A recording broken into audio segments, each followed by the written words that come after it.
Dear students, welcome back. Start करते हैं building material का नेक्स्ट पार्ट। आज के इस पार्ट में हम कवर करेंगे क्वेश्चन 71 से लेकर 100 तक। और बिल्डिंग मटेरियल के वीडियोस ज़्यादा लेंथी ना हो, इसलिए मैं बहुत ज़्यादा डिटेल में यहाँ पे टॉपिक्स नहीं कवर कर रही हूँ। अगर आपने ज़्यादा डिटेल में पढ़ना हो तो मैं जो आपको रिटन सॉल्यूशन प्रोवाइड करवाऊंगी वहाँ पे आप लोग पढ़ सकते हो। क्वेश्चन 71 में पूछा है कि लाइम जो व्हाइट वॉशिंग में हम यूज करते हैं वो कौन सा लाइम होता है। तो इसको फैट लाइम भी बोलते हैं, रिच लाइम भी बोलते हैं और व्हाइट लाइम भी इसी का नाम है। तो यहाँ बी और ए दोनों ही करेक्ट है। और इसको रिच लाइम, व्हाइट लाइम इसलिए बोला जाता है क्योंकि इसमें जो प्योरिटी होती है वो 95% या इससे ज्यादा होती है। अगर इम्प्योरिटीज होती है लाइम में तो वो कुछ कलर इम्पार्ट करती है और यहाँ पे हमें कलर नहीं चाहिए, व्हाइट कलर चाहिए, इसलिए इम्प्योरिटीज हम कम अलाउ करते हैं। क्वेश्चन 72 में पूछा है कि लाइम कंक्रीट है उसका जनरली कहाँ पे यूज किया जाता है। तो लाइम कंक्रीट अभी इतना पॉपुलर नहीं है। जब से सीमेंट का इन्वेंट हुआ है as a binding material cement ने लाइम को रिप्लेस कर दिया है। इसका ये भी एक मेन रीजन है कि सीमेंट होता है उसका सेटिंग टाइम और हार्डनिंग टाइम दोनों ही लाइम से काफी कम है। तो अभी ये ऑब्सोलेट हो चुका है, इसलिए बुक्स में ज्यादा रेफरेंस भी इसके बारे में नहीं अवेलेबल है। बुक्स में जो रेफरेंस अवेलेबल है उसमें इतना ही है कि अभी इसका लिमिटेड यूज हो चुका है। और जो हम करते हैं जहाँ पे हमें या तो कंक्रीट का फाउंडेशन देना है तो हम बेस में एक लाइम कंक्रीट की लेयर प्रोवाइड करवा देते हैं या फिर टेरेस में करते हैं। और यहाँ पे जो आंसर गिवन है जो क्वेश्चन में वो गिवन है ऑप्शन बी कि ग्राउंड लेवल में फ्लोरिंग के लिए इसका यूज किया जाता है। तो वॉल फाउंडेशन भी मे भी हो सकता है, लेकिन जो कंक्रीट की बेस का उसका तो रेफरेंस अवेलेबल है, इसका नहीं है। तो मेरे अकॉर्डिंग ऐसे क्वेश्चंस में सेफ साइड रहते हुए आप जो आंसर की में आंसर है उसी के अकॉर्डिंग इसको याद रखें। तो आंसर की में आंसर ऑप्शन बी गिवन है। नेक्स्ट है क्वेश्चन 73 में स्टेटमेंट गिवन है लाइम पुट्टी के रिगार्डिंग। ए में गिवन है कि हार्डलिक लाइम से बनता है, बी में गिवन है कि लाइम में वाटर ऐड करके बनता है। तो क्विक लाइम से हम हाइड्रेटेड लाइम बनाते हैं उसमें वाटर ऐड करके, और उससे भी हम लाइम पुट्टी बना सकते हैं। बाकी वो सी और डी स्टेटमेंट है, इनका कुछ रेफरेंस अवेलेबल नहीं है, लेकिन अगर ए और बी सही है तो फिर आंसर जो ऑप्शन पॉसिबल है वो ऑप्शन ई ही होगा, ऑल ऑफ द अबव, और यही आंसर की में गिवन है। नेक्स्ट है क्वेश्चन 74। क्वेश्चन 74 में स्टेटमेंट गिवन है यहाँ पे लाइम के रिगार्डिंग और करेक्ट स्टेटमेंट को पिक करना है। इससे पहले आपको ये इन्फॉर्मेशन पता होनी चाहिए कि CeO को हम क्विक लाइम बोलते हैं, जिसको हम ऑब्टेन करते हैं CaCO3 के कैल्सिनेशन से। इसमें अगर हम H2 ऐड करें तो ये बन जाता है CaOH ट्वाइस। इसको हाइड्रेटेड लाइम भी बोला जाता है। ऑप्शन ए में गिवन है कि स्लैक्ड लाइम हम जो कंटेन होता है स्लैक्ड लाइम वो उसमें होता है कैल्शियम हाइड्रोक्साइड। तो जो CaOH ट्वाइस है यही स्लैक्ड लाइम है, तो ये CaOH ट्वाइस है, तो ऑप्शन ए करेक्ट है। बी में गिवन है कि quick lime contains calcium oxide. तो क्विक लाइम का फॉर्मूला होता है CaO, तो ये स्टेटमेंट भी करेक्ट है। सी में गिवन है कि क्विक लाइम से हम स्लैक्ड लाइम ऑब्टेन कर सकते हैं, तो ऑब्वियसली अगर हम इसमें H2 ऐड करते हैं तो CaOH ट्वाइस बन जाता है। और स्लैकिंग एक प्रोसेस होता है जिसमें लंप्स है अगर हमारे पास क्विक लाइम के, उनको हम वाटर में ऐड करें तो ये एक्सोथर्मिक रिएक्शन होगा और बहुत ज़्यादा हीट रिलीज होगी, और उस हीट के कारण जो लंप्स थे वो ऑटोमेटिकली पाउडर फॉर्म में कन्वर्ट हो जाएंगे और उसको हम बोलते हैं स्लैक्ड लाइम। तो सी भी करेक्ट है। डी में गिवन है कि स्लैक्ड लाइम है उसको हम ऑब्टेन कर सकते हैं by adding water to quick lime, तो डी भी करेक्ट है। आंसर हो जाएगा ऑप्शन ई। नेक्स्ट है क्वेश्चन 75। ए में गिवन है कि क्विक लाइम में हीट जनरेट होती है अगर वाटर ऐड करें। बी में गिवन है कि कार्बन डाइऑक्साइड के साथ रिएक्ट करता है, तो ये रिएक्ट करता है CO2 के साथ में और CaCO3 बना लेता है। सी में गिवन है कि व्हाइट वॉशिंग के लिए हम इसको यूज करते हैं। तो बेसिकली तो हम व्हाइट वॉशिंग के लिए जो यूज करते हैं वो फैट लाइम या रिच लाइम है, बट क्विक लाइम की भी प्योरिटी काफी ज्यादा होती है और वही रिक्वायरमेंट है व्हाइट वॉश के लिए कि जो आयरन ऑक्साइड वगैरह है वो कम हो ताकि दूसरे कलर ना आए उसमें। तो इसको भी हम यूज कर सकते हैं। अगर क्वेश्चन ऐसा हो कि व्हाइट वॉशिंग के लिए कौन सा यूज कर रहे हैं, वहां पे आपने फैट लाइम ऑप्शन है तो वो करना है, लेकिन यहाँ पे ये स्टेटमेंट सही है क्योंकि ये भी यूज कर सकते हैं। डी में गिवन है कि वाटर के साथ ऐड करें स्लैक्ड लाइम बनेगा, ये भी करेक्ट है। आंसर हो जाएगा ऑप्शन ई। नेक्स्ट है क्वेश्चन 76। क्वेश्चन 76 में यहाँ पे स्टेटमेंट गिवन है और हमें इनकरेक्ट स्टेटमेंट को चूज करना है। ए में गिवन है कि हार्डलिक लाइम हम जनरली ऑब्टेन करते हैं वो कंकर को बर्न करके करते हैं, तो जो इम्प्योर लाइमस्टोन होता है उसको हम बोलते हैं कंकर, और हार्डलिक लाइम में जो हम लाइमस्टोन यूज करते हैं वो इम्प्योर लाइमस्टोन होता है, उसमें क्ले का कंटेंट काफी ज्यादा होता है और इसीलिए उसमें हार्डलिसिटी की प्रॉपर्टी होती है कि वाटर की प्रेजेंस में वो सेट होता है। तो यहाँ पे ऑप्शन ए करेक्ट है। बी में गिवन है कि हार्डलिक लाइम है वो स्लोली सेट होता है कंपेयर टू फैट लाइम, तो ये स्टेटमेंट गलत है।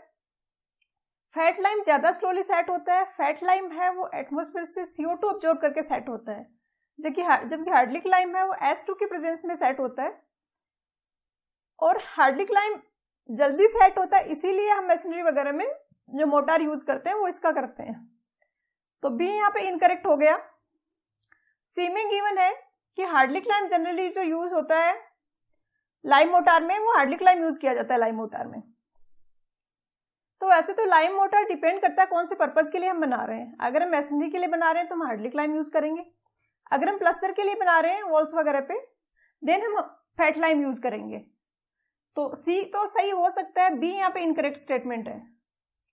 क्वेश्चन 77 में गिवन है कि जो व्हाइट वॉशिंग के लिए हम लाइम यूज कर रहे हैं उसमें सिलिका, एल्यूमिना, फेरिक ऑक्साइड इनका मिनिमम परसेंटेज कितना होना चाहिए। तो ये इम्प्योरिटीज है और इनका मैक्सिमम परसेंटेज जो अलाउड है वो 5% है। मिनिमम परसेंट की तो कुछ भी रिक्वायरमेंट नहीं है, 0 हो तो और बेस्ट है। तो यहाँ पे आंसर ऑप्शन ई हो जाएगा। क्वेश्चन 78 में गिवन है कि हार्डलिक लाइम का इनिशियल सेटिंग टाइम क्या होगा। तो हार्डलिक लाइम को बेसिकली 3 टाइप के होते हैं। तो उनमें एक होता है इमिनेंट हार्डलिक लाइम, जिसका सेटिंग टाइम और हार्डनिंग टाइम दोनों ही काफी कम होता है। तो उसका सेटिंग टाइम होता है 120 मिनट और उसका हार्डनिंग टाइम होता है वो 48 आवर्स होता है। तो यहाँ पे आंसर हो जाएगा ऑप्शन डी। नेक्स्ट है क्वेश्चन 79 में यहाँ पे पूछा है कि लाइम पोज़ोलाना जो होता है उसका सेटिंग टाइम क्या होता है, इनिशियल सेटिंग टाइम। तो पोज़ोलाना एक मटेरियल होता है जिसको हम कंक्रीट में यूज करते हैं। लाइम में इसका क्या इफेक्ट होता है इसके बारे में कुछ रेफरेंस अवेलेबल नहीं है। जब सीमेंट के साथ हम इसको कंक्रीट में यूज करते हैं तो उस केस में ये सेटिंग टाइम को बढ़ा देता है। तो पिछले क्वेश्चन में हमने देखा कि लाइम का जो होता है हार्डलिक लाइम का सेटिंग टाइम वो होता है 120 मिनट। तो या तो वो होगा या इससे ज्यादा होगा अगर हम सीमेंट के अकॉर्डिंग देखें तो, और ज्यादा कोई भी ऑप्शन यहाँ पे अवेलेबल है नहीं। और आंसर के में जो आंसर गिवन है वो भी ऑप्शन डी है। तो आंसर ऑप्शन डी हो जाएगा यहाँ पे। क्वेश्चन 80 और 81 दोनों का ही कुछ रेफरेंस अवेलेबल नहीं है। तो इस टाइप के क्वेश्चंस में जो आंसर की में आंसर दिया हुआ है वो याद रखना ज्यादा सेफ रहता है। 80 में क्योरिंग पीरियड पूछा है लाइम मोटार का और इसका आंसर गिवन है 7 डेज। और 181 में लाइम कंक्रीट के कुछ स्टेटमेंट यहाँ पे गिवन है और यहाँ पे जो आंसर गिवन है वो है कि ऑल ऑफ द अबव, सारे के सारे स्टेटमेंट ही करेक्ट हैं। नेक्स्ट है क्वेश्चन 82 में पूछा है कि प्लास्टर ऑफ पेरिस है उसको हम कैसे ऑब्टेन करते हैं। तो ये होता है जिप्सम 2CaSO4 2 H2O। इसका हम कैल्सिनेशन करते हैं 150 डिग्री सेंटीग्रेड पे। कैल्सिनेशन बेसिकली एक प्रोसेस है जहां पे हम टेम्परेचर इंक्रीज करते हैं इन प्रेजेंस ऑफ एयर। तो जो वोलेटाइल इंप्योरिटीज है वो सारी रिमूव हो जाती है। तो जैसे कि यहाँ पे H2O रिमूव हो जाएगा और CaSO4 हाफ H2O बच जाएगा और ये होता है प्लास्टर ऑफ पेरिस। तो ये क्वेश्चन काफी पॉपुलर है, काफी रिपीट होता है। यहाँ पे आंसर हो जाएगा ऑप्शन बी, जिप्सम से प्लास्टर ऑफ पेरिस बनता है। नेक्स्ट है क्वेश्चन 73 में पूछा है कि जो पोर्टलैंड सीमेंट का हम मैन्युफैक्चर करते हैं उसमें जो रॉ मटेरियल होते हैं उनका क्या रेशियो होता है। तो एक तो यहाँ पे स्टेटमेंट ए और स्टेटमेंट बी दोनों ही है, सेम है। यहाँ lime 63%, 63, silica same, other ingredients भी बिल्कुल सेम। तो ए और बी दोनों ही करेक्ट होंगे। और जो रेशियो होता है लाइम का होता है 60 to 67%, सबसे ज्यादा जो होता है वो लाइम होता है। उसके बाद सिलिका होता है 17 to 25%, तो 22% भी इस रेंज में आ रहा है। उसके बाद अदर इंग्रेडिएंट्स होते हैं बचे हुए 15%। तो आंसर के में ऑप्शन ए करेक्ट गिवन है, बट ए और बी दोनों ही सही है। नेक्स्ट है क्वेश्चन 84 में पूछा है कि गुड क्वालिटी की अगर सीमेंट है तो उसमें हायर परसेंटेज किसका होगा। तो एक तो ये क्वेश्चन इनकम्प्लीट है, गुड क्वालिटी बैड क्वालिटी कुछ नहीं है। हम जहाँ पे यूज कर रहे हैं सीमेंट को वहां पे हमारी रिक्वायरमेंट क्या है उसके अकॉर्डिंग फिर डिसाइड होगा कि कौन सी गुड क्वालिटी है कौन सी बैड क्वालिटी है। जैसे कि हम डैम के लिए यूज कर रहे हैं तो वहां हमारी रिक्वायरमेंट है कि स्लोली सेट हो सीमेंट, इसके बजाय जैसे कि कहीं हम रोड कंस्ट्रक्शन में यूज कर रहे हैं तो वहां हमारी रिक्वायरमेंट होगी सीमेंट फटाफट अपनी स्ट्रेंथ गेन कर ले ताकि जो व्हीकल्स का मूवमेंट है वो हम अलाउ कर सके।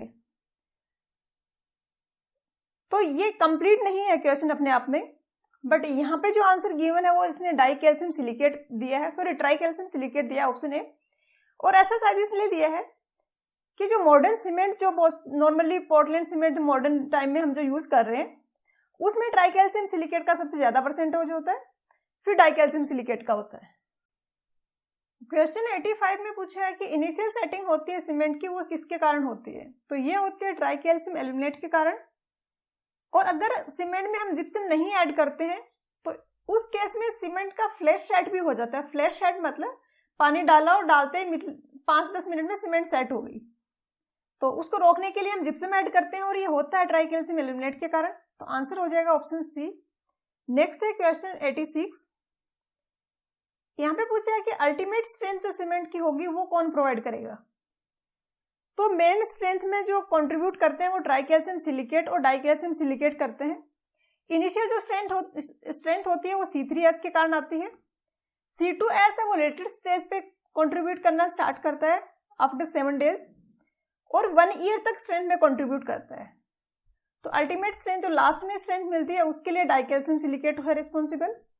तो आंसर हो जाएगा ऑप्शन बी। नेक्स्ट है क्वेश्चन 87। क्वेश्चन 87 में पूछा है कि इनिशियल सेटिंग को रिटार्ड करने के लिए, उसको स्लो करने के लिए क्या रिस्पॉन्सिबल है? तो उसके लिए हम जिप्सम ऐड करते हैं। जब हम ग्राइंड करते हैं क्लिंकर्स को तो उस टाइम जिप्सम ऐड किया जाता है। तो आंसर है ऑप्शन बी। नेक्स्ट है क्वेश्चन 88। 88 में पूछा है कि वो कंपाउंड पोर्टलैंड सीमेंट का जो कि इमीडिएटली रिएक्ट करता है वाटर के साथ में और सबसे पहले सेट होता है, तो ये होता है ट्राई कैल्शियम एल्यूमिनेट। तो यहाँ पे आंसर हो जाएगा ऑप्शन सी। नेक्स्ट है क्वेश्चन 89। नेक्स्ट क्वेश्चन है 89।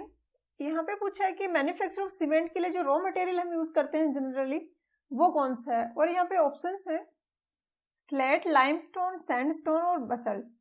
तो आंसर होगा लाइमस्टोन। जो मैन्युफैक्चर ऑफ सीमेंट में रॉ मटेरियल यूज करते हैं उसके 2 मेन कॉन्स्टिट्यूएंट होते हैं। एक तो कोई आर्जिलिसियस मटेरियल होता है जिसमें क्ले है वो मेजर कॉन्स्टिट्यूएंट है, और इसके अलावा एक कैलकेरियस मटेरियल होता है जिसमें कि जो कैल्शियम है वो मेजर कॉन्स्टिट्यूएंट है। तो यहाँ आंसर हो जाएगा ऑप्शन सी। क्वेश्चन 90 में पूछा है कि पोर्टलैंड सीमेंट का वो कौन सा कंपाउंड है जो कि स्ट्रेंथ में कंट्रीब्यूट करता है आफ्टर 2 to 3 ईयर्स। तो सीमेंट का हाइड्रेशन जो होता है वो काफी लंबे टाइम तक चलता है। वैसे हम जो स्ट्रेंथ कंसीडर करते हैं क्यूब्स की वो 28 डेज पे करते हैं। काफी सारी रिसर्च इस पे भी की गई है कि 1 ईयर के अंदर कैसे स्ट्रेंथ गेन होती है डिफरेंट कंपाउंड्स की, बट कंप्लीट स्ट्रेंथ है वो 1 ईयर में भी गेन नहीं होती है। उसके बाद भी हाइड्रेशन का प्रोसेस है वो कंटिन्यू रहता है। और जो लेटर स्टेजेस पे जो कंट्रीब्यूशन होता है वो C2S का होता है, डाई कैल्शियम सिलिकेट का। इसलिए अगर हम कुछ ऐसे बड़े स्ट्रक्चर्स बना रहे हैं जिनको कंप्लीट होने में 5 से 6 साल लगेंगे तो वहां पे हम ऐसी सीमेंट यूज करते हैं जिसका C2S है वो ज्यादा हो, क्योंकि वो यूज अभी हो नहीं पाएगा, स्ट्रक्चर वो कंप्लीट होकर यूज हो पाएगा तब तक C2S अपना कंट्रीब्यूशन दे देगा काफी ज्यादा। तो यहाँ आंसर हो जाएगा ऑप्शन बी। नेक्स्ट है क्वेश्चन 91। इसमें पूछा है रैपिड हार्डनिंग सीमेंट होती है उसकी स्ट्रेंथ, जो अर्ली स्ट्रेंथ गेन होता है वो किस वजह से होता है? तो 3 ये होती है इंपॉर्टेंट, रैपिड हार्डनिंग सीमेंट, फिर एक्स्ट्रा हार्डनिंग सीमेंट और एक्स्ट्रा रैपिड हार्डनिंग सीमेंट और quick setting cement. Rapid hardening cement में जस्ट हम जो लाइम वगैरह है उनको फाइन ग्राइंड करते हैं ताकि रिएक्शंस वगैरह फास्ट हो। तो यहाँ पे आंसर हो जाएगा ऑप्शन ए। लार्ज प्रोपोर्शन होगा लाइम का जो कि फाइनल ग्राउंडेड है, इसके कारण रिएक्शन है वो फास्ट होगी जो सीमेंट की होगी। एक्स्ट्रा रैपिड हार्डनिंग में हम एक एक्सीलेटर यूज करते हैं CaCl2, और क्विक सेटिंग सीमेंट जो होती है वो जस्ट सेट जल्दी होती है, स्ट्रेंथ जल्दी गेन नहीं करती, वो जस्ट सेट जल्दी हो जाती है। जो initial setting time normally 30 minute होता है वो कम हो जाता है उसका, जो कि मोस्टली हम अंडर वाटर कंस्ट्रक्शन में यूज करते हैं। नेक्स्ट है क्वेश्चन 92। 92 में पूछा है कि क्विक सेटिंग सीमेंट है वो कैसे प्रोड्यूस की जाती है। तो जो जिप्सम में ऐड करते हैं उसका यूज यहाँ पे कम किया जाता है, less amount of gypsum use करते हैं, इसलिए क्विक सेटिंग होती है। तो आंसर है ऑप्शन ए। नेक्स्ट है क्वेश्चन 93। 93 में पूछा है कि अगर हम प्योर व्हाइट चॉक अगर यूज कर रहे हैं और जिसमें कि आयरन ऑक्साइड बिल्कुल नहीं है तो वो कौन सी टाइप की सीमेंट होगी। तो आपको ध्यान होगा कि आयरन ऑक्साइड जो हो वो रिस्पॉन्सिबल है सीमेंट के ग्रे कलर के लिए। तो अगर आयरन ऑक्साइड एब्सेंट होगा तो वो ग्रे कलर नहीं आएगा और व्हाइट कलर वहां पे रह जाएगा। तो ये हम यूज करते हैं जब हम व्हाइट सीमेंट यूज करते हैं। तो आंसर यहाँ पे हो जाएगा option C, white cement produce करने के लिए व्हाइट चॉक यूज की जाती है। नेक्स्ट है क्वेश्चन 94। क्वेश्चन 94 में पूछा है कि पोर्टलैंड पोजोला सीमेंट है उसकी कौन सी प्रॉपर्टी होती है यहाँ पे जो गिवन है इनमें। तो एक इंपॉर्टेंट फंक्शन है जो पोजोलाना हम यूज करते हैं पोर्टलैंड सीमेंट के साथ में उसका, कि जो सीमेंट में C3S और C2S होते हैं वो H2O के साथ में रिएक्ट करके एक तो CSH जेल बनाते हैं, एक CaOH बनता है। तो ये तो है गुड प्रोडक्ट, ये अच्छा स्ट्रेंथ में कंट्रीब्यूट करता है, इंपॉर्टेंट प्रोडक्ट है। ये उतना डिजायरेबल नहीं है। डिजायरेबल नहीं होने का रीजन ये है कि ये सॉल्वेबल है वाटर में और वाटर के साथ लीच आउट हो जाता है और अपनी जो प्रेजेंस थी वहां पे पोर्स छोड़ देता है। तो CaOH एक नॉट डिजायरेबल प्रोडक्ट है सीमेंट में। तो पोजोलाना जब हम यूज करते हैं तो पोजोलाना CaOH के साथ में रिएक्ट करके फिर CSH जेल बना देता है। तो जो नॉट डिजायरेबल प्रोडक्ट था उसको एक गुड प्रोडक्ट में इसने कन्वर्ट कर दिया। प्लस पोजोलाना के मेन अगर हम मटेरियल आर्टिफिशियल वाले कंसिडर करें तो फ्लाई ऐश है जो कि एक वेस्ट प्रोडक्ट है। तो उसको अगर हम सीमेंट में यूज कर रहे हैं तो वो भी एक प्लस पॉइंट है। अब होता क्या है इसके कारण, एक तो इसकी हीट ऑफ हाइड्रेशन लो हो जाती है। और ये क्वेश्चन भी काफी बार पूछा जाता है कि डैम में जो सीमेंट यूज करते हैं वो कौन सी होती है। तो डैम काफी थिक स्ट्रक्चर है, हम चाहेंगे कि वहां पे हीट जो रिलीज हो रही है वो स्लोली रिलीज हो। तो इसलिए वहां पे पोर्टलैंड पोजोलाना सीमेंट यूज की जाती है। एयर में है कि केमिकल अटैक के लिए हाई रेजिस्टेंस होगा तो वो भी होगा क्योंकि पोर्स वगैरह भी कम है यहाँ पे। लोअर श्रिंकेज भी होगा ड्राइंग पे और वाटर टाइटनेस भी इसकी होगी क्योंकि पोरोसिटी कम है। तो आंसर हो जाएगा ऑप्शन ई, सारे के सारे ही करेक्ट हैं। नेक्स्ट है क्वेश्चन 95। 95 में पूछा है कि वाटर की नॉर्मल कंसिस्टेंसी जो होती है वो कितनी होती है। तो एक तो क्वेश्चन थोड़ा मुझे कॉन्ट्राडिक्टरी लग रहा है क्योंकि काफी सारी रेंज इसकी हैं जो ओवरलैप कर रही है, जैसे 5 to 15%, 10 to 25%। तो 10 to 15% वाला है वो इस दोनों रेंज में आ रहा है, इसमें भी आ रहा है इसमें भी आ रहा है। 15 to 25, 20 to 35। अगेन जो 20 से 25% वाली रेंज है वो ओवरलैप हो रही है और इतना स्ट्रिक्टली कोई वैल्यू नहीं है कंसिस्टेंसी की। कुछ बुक्स में जो प्रोसीजर गिवन है उसमें गिवन है कि सबसे पहले स्टार्ट करते हैं हम 24% ऑफ वाटर से। सीमेंट का 24% ऑफ वाटर हम ऐड करते हैं और उसके बाद चेक करते हैं। उसके बाद मोस्टली हमें वाटर इंक्रीज करना पड़ता है जो वैल्यू है उसको बढ़ाने के लिए, जो प्लंजर का पेनिट्रेशन है उसके लिए। तो फिर हम इंक्रीज करते जाते हैं। तो उसके अकॉर्डिंग इसका आंसर होना चाहिए वो ऑप्शन ए और बी तो नहीं हो सकते, सी भी नहीं हो सकता क्योंकि 24 से तो स्टार्ट करें तो 25 भी हो सकता है, 26 भी हो सकता है। तो आंसर के हिसाब से देखा जाए तो डी भी पॉसिबल है, ई भी पॉसिबल है। डी ज्यादा एक्यूरेट लग रहा है कि 25% से हम स्टार्ट कर रहे हैं, मे बी हमें ज्यादा एक्स्ट्रा वाटर ना ऐड करना पड़े। तो उतना कॉन्सेप्चुअल क्वेश्चन भी नहीं है और ऊपर से इसकी कोई ऐसे वेल डिफाइंड वैल्यूज भी नहीं है। तो आंसर की में जो आंसर गिवन है वो ऑप्शन सी है। मुझे यहाँ पे डी ज्यादा एक्यूरेट लग रहा है। नेक्स्ट है क्वेश्चन 96। 96 में पूछा है कि पी है percentage of water required for normal consistency है। तो इनिशियल सेटिंग टाइम के लिए कितना वाटर ऐड करेंगे, तो ये होगा 85%, 0.85 पी, ऑप्शन डी। नेक्स्ट है क्वेश्चन 97। 97 में पूछा है कि सीमेंट की साउंडनेस का हम टेस्ट कौन से इंस्ट्रूमेंट से करते हैं। तो या तो लीच एटेलियर से करते हैं या ऑटोक्लेव जो इंस्ट्रूमेंट है उससे किया जाता है साउंडनेस का टेस्ट। और विकेट अपैरेटस होता है ये कंसिस्टेंसी के लिए और इनिशियल और फाइनल सेटिंग टाइम के लिए यूज किया जाता है। और अगर आपको ये सारे एक्सपेरिमेंट्स और किस पर्पज से हम इसको यूज करते हैं ये याद रहता है तो बहुत ही बढ़िया। अगर आपको इसमें कंफ्यूजन रहता है कि ध्यान नहीं रह पाता, दो इंस्ट्रूमेंट में कंफ्यूजन होता है, तो मैं आपको लिंक में एक साइट दूंगी, वहां पे वीडियो डाले हुए हैं। तो विजुअल से इंसान की मेमोरी अच्छी होती है। आप एक बार वीडियो देख लोगे सारे तो उससे काफी आसानी रहेगी आपको ये याद रखने में, प्रोसीजर वगैरह भी और कौन सा इंस्ट्रूमेंट यूज करते हैं। नेक्स्ट है क्वेश्चन 98। यहाँ पे पूछा है कि साउंडनेस का जो टेस्ट है वो क्या डिटरमाइन करता है। तो ये फ्री लाइम की क्वांटिटी डिटरमाइन करता है। फ्री लाइम अगर वहां पे प्रेजेंस है तो वो डिजायरेबल प्रोडक्ट नहीं है, तो कितना प्रेजेंट है ये चेक करने के लिए साउंडनेस टेस्ट करते हैं, और आंसर ऑप्शन ए होगा, बट क्वालिटी नहीं, हम क्वांटिटी चेक करते हैं इसकी। नेक्स्ट है क्वेश्चन 99। क्वेश्चन 99 में पूछा है कि किसी सीमेंट को हम गुड क्वालिटी की सीमेंट बोलेंगे अगर नीचे वालों में से कौन सा स्टेटमेंट सही है। तो ये फिजिकल प्रॉपर्टीज या फील्ड टेस्ट के नाम से गिवन होते हैं, जहाँ पे सीमेंट का टॉपिक है बुक में। 3-4 इंपॉर्टेंट प्रॉपर्टीज होती हैं कि अगर हम सीमेंट के बैग में हाथ को इंसर्ट करते हैं तो कूल फील होता है हमें, तो गुड क्वालिटी की सीमेंट है। अगर ग्रीनिश ग्रे कलर है तो गुड क्वालिटी है। अगर हम एक हैंडफुल ऑफ सीमेंट को थ्रो कर रहे हैं बकेट में तो कुछ टाइम के लिए फ्लोट होगी, उसके बाद सिंक हो जाएगी, ये गुड क्वालिटी है। और अगर हम जो फिंगर्स के बीच में अगर सीमेंट लेके उसको रब करें तो स्मूथ फीलिंग हो आएगी एक, तो वो भी गुड क्वालिटी है। अब यहाँ पे जो स्टेटमेंट गिवन है उनमें से एक ही स्टेटमेंट है जो कि करेक्ट है, वो है ऑप्शन बी, कि अगर थ्रस्ट करते हैं हम हैंड को सीमेंट के बैग में तो कूल फील होगा। आंसर के में जो आंसर गिवन है वो ऑप्शन ई है, तो ऑप्शन ई नहीं होगा, आंसर होगा ऑप्शन बी। और रेफरेंस के लिए आप किसी भी बुक में आपको मिल जाएगा, जो भी बिल्डिंग मटेरियल की बुक आपके पास अवेलेबल हो। नेक्स्ट है लास्ट क्वेश्चन 100। इसमें पूछा है कि अगर हम सीमेंट को स्टोरेज करते हैं तो टाइम के साथ में कैसे उस पर इफेक्ट, उसकी स्ट्रेंथ पे इफेक्ट आता है। तो जब हम सीमेंट को स्टोर करके रखते हैं तो एयर में जो मॉइस्चर है ये उसका थोड़ा बहुत अब्जॉर्ब कर लेता है और इसके कारण इसकी स्ट्रेंथ डिक्रीज हो जाती है।